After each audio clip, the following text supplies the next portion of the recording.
খাদিজা যদি মরে যায়, কে আছে যে আপনাকে দেখবে, ঘরে আসলে সাপোর্ট দিবে? কেউ নাই। আপনার মনের ব্যথাগুলা কার কাছে বলবেন? এই জন্যে আমার বড় কষ্ট হয়।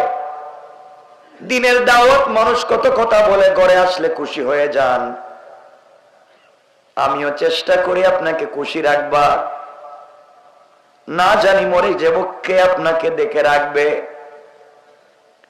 এইভাবে যখন খাদিজাতুল কুবরা কাঁদতেছেন, নবীজিকে ডাক দিয়ে বলছেন, ইয়া রাসূলুল্লাহ, একটু আমার কাছে আসে। নবীজি খাদিজার কাছে পৌঁছে গেলেন, হাত জড়িয়ে ধরলেন। খাদিজা আমার নবীর হাতে চুম্বন করলেন, ডাক দিয়া বলছেন, স্বামী রে, স্ত্রী হিসাবে আপনার হক আমি আদায় করতে পারি নাই।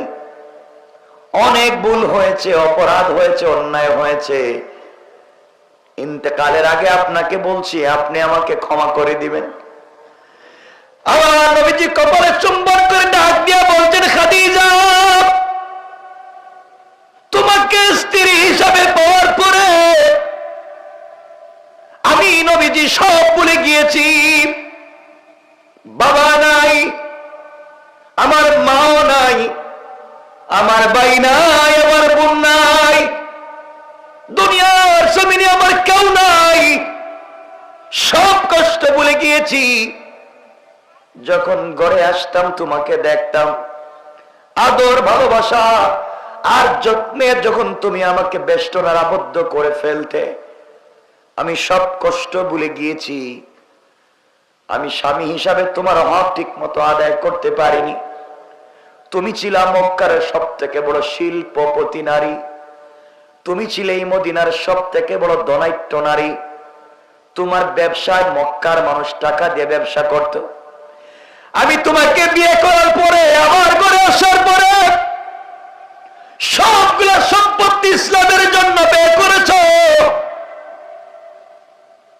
দুই বেলা খাবার দিতে পারি নাই, মাসের পর মাস ঘরের চুলে আগুন জ্বালাতে পারিনি, জীবনে একটা সুন্দর জামা তোমাকে দিতে পারলাম না, ভালো একটা ঘরে তোমাকে রাখতে পারলাম না রে স্ত্রী। আমি স্বামী হিসাবে তোমার হক আদায় করতে পারি নাই। কিয়ামতের দিনে আল্লাহর আদালতে তুমি আমাকে আসামি বানাইও না। খাদিজা বলছেন, স্বামী এমন কথা বলবেন না। আমি ইন্তেকালের আগে আপনাকে কয়েকটা ওসিয়ত করতে চাই, আপনি কি আমার কথাগুলো মানবেন? নবীজি বলছেন, খাদিজা আমার কলিজাও যদি বলে দিতে পারি, তোমাকে এতটুকুন ভালো আমি বাসি, কারণ আমি শুধু ভালোবাসি এটা বলবো না রে খাদিজা, আল্লাহ পাক তোমাকে ভালোবেসে বারবার সালাম দিয়েছে। এবার খাদিজাতুল কুবরা ডাক দিয়ে বলছেন, স্বামী রে, আমি তোমার কাছে ইন্তেকালের আগে গাড়ি চাই না, বাড়ি চাই না, সম্পত্তি চাই না, দামি কোনো জিনিস চাই না, কয়েকটা কথা মাত্র বলতে চাই স্বামী। নবীজি বললেন, খাদিজা এবার বলো কি বলবা? খাদিজা বলতে লাগলেন, ইয়া রাসূলুল্লাহ, ইয়া হাবিবাল্লাহ, ও পয়গম্বর আরবি, কলিজার টুকরা স্বামী হাবিবুল্লাহ, এক নাম্বার ওসিয়ত, আমি যদি ইন্তেকাল করি, দুনিয়ার কোন মানুষকে দিয়ে আপনি আমার গোসল করায়েন না, আপনি নিজের হাতে আমাকে গোসল করায়েন। আমার জীবনে কতদিন আপনাকে নিজের হাতে গোসল করিয়েছি, আপনার ঘরে আসার পরে কোনদিন আপনাকে নিজের হাতে গোসল করতে দেইনি। আমি আমার হাত দিয়ে আপনাকে গোসল করিয়েছি। স্বামী রে, ইন্তেকালের আগে আমি আপনার কাছে ওসিয়ত করে যাই, আমি খাদিজা মরে গেলে আপনি আমাকে গোসল করাইয়া দিয়েন। নবীজি বললেন, বলো তো আমি গোসল করালে কি হবে? এবার খাদিজা ডাক দিয়ে বলছেন, স্বামী আপনি যদি আমাকে গোসল করান, আপনার দুইটা হাতে দাম আছে, আপনার দুইটা হাত যদি আমার বডিতে লেগে যায়, আমার বিশ্বাস এই বডিকে আল্লাহ জাহান্নামের আগুন দিয়ে জ্বালাবে না। নবীজি কানলেন আর বললেন, খাদিজা তুমি বলেছ, তোমার কথা কি আমি মেনে নিলাম, অবশ্যই পালন করব। বলো তো তুমি আর কি বলতে চাও? খাদিজা এবার কাঁদতে কাঁদতে বলছেন, স্বামী আমার, আপনার কাছে আবার 2 নাম্বার চাওয়া, আমি মরে গেলে পৃথিবীর কোন দামি কাপড় দিয়ে আপনি আমার কাফনের ব্যবস্থা করবেন না। আমি আপনার কাছে কাবার গিলাফও চাই না, পৃথিবীর দামি কোন কাপড় আপনার কাছে চাই না। ও পয়গম্বর আরবি, ও আমার স্বামী, আপনার পরনের একটা জুব্বা, আপনার পরনের একটা পাঞ্জাবি, যেটা পরে আপনি দ্বীনের দাওয়াত দিয়েছেন, এমন একটা পুরাতন জুব্বা আমার গায়ে আপনি দিয়ে দিয়েন। আপনার পরনের জুব্বা দিয়ে আপনি আমার কাফনের ব্যবস্থা করে দিয়েন।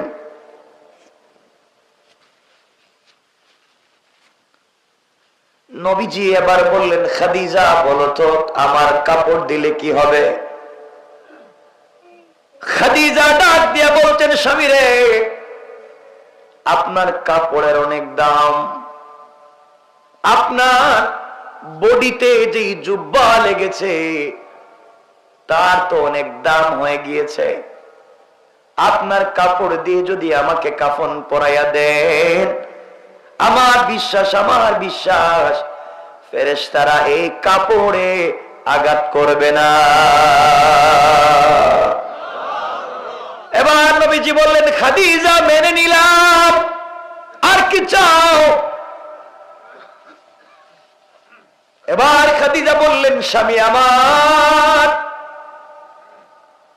আমাকে যখন আপনারা সবাই নামাজ পড়াইয়া কবরে রাখবেন, ওই সময় তো আতর সেন্ট ব্যবহার করবেন, দামি দামি সুগন্ধি লাগাবেন, স্বামী পায়ে ধরে কোনো সুগন্ধি লাগবে না। আপনি কাজ করতে করতে যখন গেমে যাইতেন, আপনার শরীর থেকে যখন ঘামের ফুঁটা পড়তো, ওগুলাকে আমি একটা শিশির ভিতরে বোতলে জমা করে রেখেছি। ও স্বামী, আমি মরে গেলে আমার কাফনের কাপড়ে আপনার শরীরে গাম লাগাইয়া দিবেন। আল্লাহু আকবার, আল্লাহু আকবার, ওটা লাগাইয়া দিবেন। আমার মন বলছে আমার কবরটা জান্নাতুল ফিরদাউসের মিশকে আম্বরের গ্রান হয়ে যাবে, আমি কবরে গিয়েও আপনার শরীরের গন্ধ পাবো।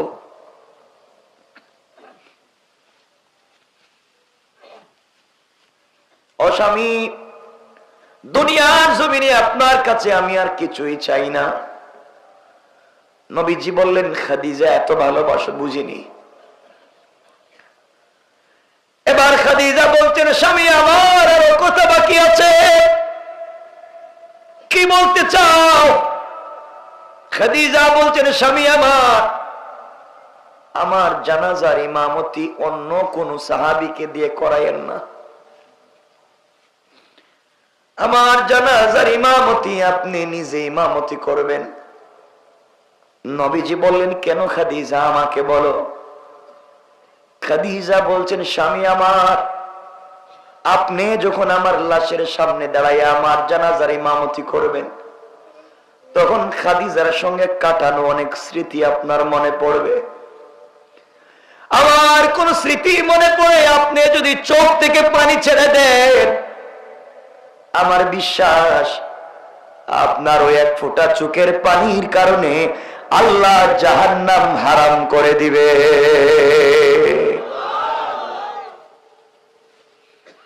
নবীজি বললেন, তাও মানলাম, আর কি বলো? এবার খাদিজা বলছেন, স্বামী আমার, কত রাত্র আপনাকে ছাড়া আমি ঘুমাই নাই, রাত্র হয়ে গেলে আপনাকে জড়াইয়া আমি ঘুমাইতাম। ও স্বামী, আমি মরে গেলে কবরে আপনার কুলে করে আমাকে নামাইয়েন, আপনি আপনার হাত দিয়ে আমাকে কবরে রাইখা দিয়েন। বুঝা গেল স্বামী তার স্ত্রীর উপরে খুশি। আর কোন স্বামী যদি তার স্ত্রীর উপরে খুশি হয়ে যায়, রব বলেছেন তার জন্য 8টা জান্নাতের দরওয়াজা খুলে যায়। নবীজি বললেন, খাদিজা, তাও মেনে নিলাম। এবার খাদিজা বলছেন, স্বামী আমার, আমার শেষ ওসিয়ত, এরপরে আপনাকে আর কিছুই বলবো না, আপনি চাইলে আমার কথাটা রাখতে পারেন। নবীজি বললেন, খাদিজা, কি বলতে চাও? খাদিজা ডাক দিয়া বলছেন, স্বামী আমার, জীবনে কোনো বিপদে পড়ে গেলে আপনার কাছে গিয়েছি, আপনিই না বলেছেন কবরে কারো পরিচয় চলে না, আপনিই না বলেছেন কবর বড় কঠিন একটা ভয়ঙ্কর জায়গা। ও স্বামী, আপনার কাছে আমি জানতে চাই, আপনি বলেছেন কবরের প্রশ্ন ভয়ঙ্কর হবে, কেউ জবাব পর্যন্ত দিতে পারবে না। জীবনে আপনার কাছে আমি কিছুই চাইনি, জীবন যৌবন সম্পদ সব বিসর্জন আপনার জন্য করেছি। আমার শেষ ওসিয়ত, আমি যদি মরে যাই, আপনি আমাকে কবরে একা রেখে আইসেন না, ফেরেশতাদের কবরের প্রশ্নের জবাব আমি দিতে পারবো না। পয়গম্বরে আরবি, আপনি একটা বার বলেন না, আমার পক্ষ থেকে আপনি প্রশ্নের জবাবগুলা দেবেন ফেরেশতাদের। এবার নবীজি খাদিজাকে জড়ায় কান্না করে ডাক দিয়ে বলছেন, খাদিজা,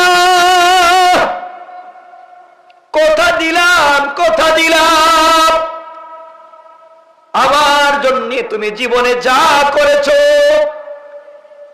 ইসলামের জন্য জিন্দেগিতে তুমি যা করেছো, খাদিজা, তোমাকে ভুলে যাওয়ার কোনো সুযোগ নাই।